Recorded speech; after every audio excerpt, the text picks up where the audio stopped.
Director இறந்தது மிகப்பெரிய வருத்தம். திரைப்பட உலகத்திற்கு மிகப்பெரிய இழப்பு.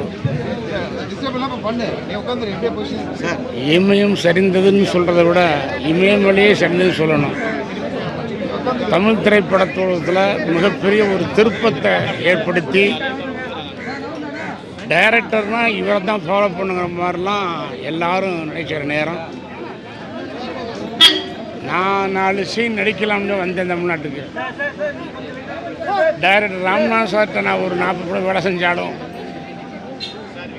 ஒரு 4-5 படத்தை நடித்தாச்சு. எனக்கு ஒரு டைரக்டர் ஆகணுன்றது ஆசை.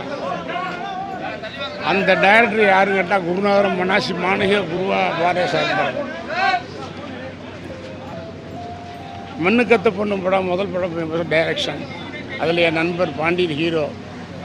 அந்த படம் ரிலீஸ் ஆக முன்னால் மேனத்தட்டில் பெரிய ஷோ போடுறோம்.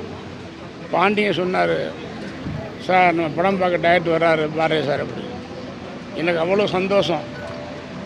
ஏன்னா எல்லாமே தேனாமட்டும் இல்லை, நான் சினிமாவுக்கு ஒரு காரணமாக நான் என் தெய்வம் காரைக்குடி நாராயணன் இருக்கார்.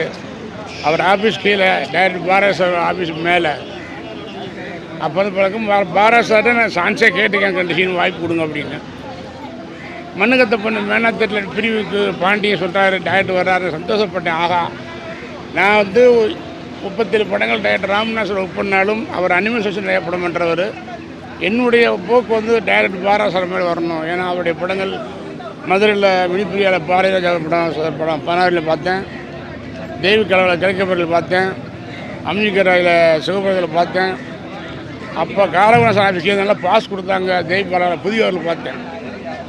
மண்ணுக்கத்தை போட்டு படம் அவர் பார்க்க வர்றாருன்னு சொல்லும்போது ரொம்ப சந்தோஷப்பட்டேன். ஆனால் பாண்டியன் சார் எதுவும் வேலையாக டைரக்டர் வரலைன்ட்டார்.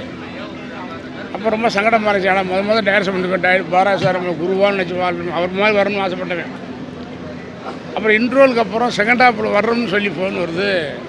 செகண்ட் ஹாப் மட்டும்தான் பார்த்தார். மண்ணுக்கத்தை பொண்ணு என்னுடைய முதல் படம் டைரக்ஷனை செகண்ட் ஹாப் மட்டும்தான் டைரக்டர் பார்த்தார்.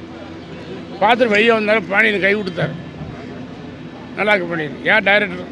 சார் நான் தான் டைரக்டர். இப்போ ராமராஜன். யார்கிட்ட ஒர்க் பண்ணுன்னு கேட்டார். ராம்நாத் சார்கிட்ட அப்படின்னு. ஷாக் ஆகிட்டார்.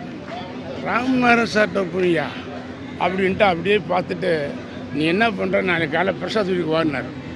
அங்கே ராஜான ரெக்கார்டிங் தேட்டர் பிரசாத் வீட்டுக்கு போனேன். 5000 கையில் கொடுத்து என் சொந்த படத்தை டைரக்ஷன் பண்ணி சொன்னார். அதை விட பாக்கி எனக்கு இல்லை. யார் மாதிரி டைரக்ஷன் வரணுமோ நினச்சோமோ அவருக்கு முதல் படத்தை 2வது செகண்டாக மட்டும் படம் பார்த்துட்டு என் சொந்த படத்தை டைரக்ஷன் பண்ணி சொன்ன அந்த விதம் மறக்கவே முடியாது. அப்படிப்பட்ட ஒரு மாபெரும் திரைப்படத்தை ஒரு வரலாறு படைத்த ஒரு தெய்வம் பண்ணிக்க மட்டும் இல்லை. வானத்தில் இருக்கிற நட்சத்திரம் கூட எண்ணிடலாம். ஆனால் அவர் அறிமுகப்படுத்த நட்சத்திரங்கள் அது நடிகர்களோ டெபினிஷன் எண்ணவே முடியாது. சினிமா பொறுத்த வரைக்கும் புரட்சித் தலைவர் எம்ஜிஆர், நடிகர் தலைவர் சுரேஷார் சொல்கிற மாதிரி இயக்குனர் சிகரம் ஏற்கனவே இல்லை நம்மகிட்ட. இன்றைக்கி இயக்குனர் இமயம். இவங்க 2 பேருடைய பேரும் யாண்டாண்டு காலத்தும் தமிழ்நாட்டில் நிலைச்சு நிற்கும். டைரக்டர் சாருக்கு வந்து அவர் பையன் மனோஜ் மேலே ரொம்ப பிரியம். மனோஜ்னா உயிர். அதான் மனோஜ் கிரியேஷன்ஸ் பேர் வச்சு புதிய ஒரு படம் பண்ணார். மனோஜ் மகன் இறந்ததுலேருந்தே அவருக்கு மனசில் ஒரு இதாக இருந்திருக்கு.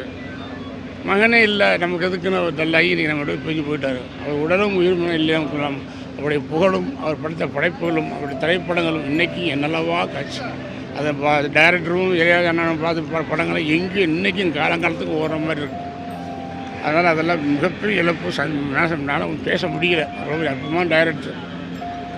அவர் இழந்து வாடும் அவர் குடும்பத்தாருக்கு எனது இரங்கலை தெரிவித்துக் கொள்கின்றேன். டைரக்டருடைய ஆன்ம சாஞ்சொலி எல்லாம் உள்ள இறைவனை வேண்டுகிறேன். வணக்கம்.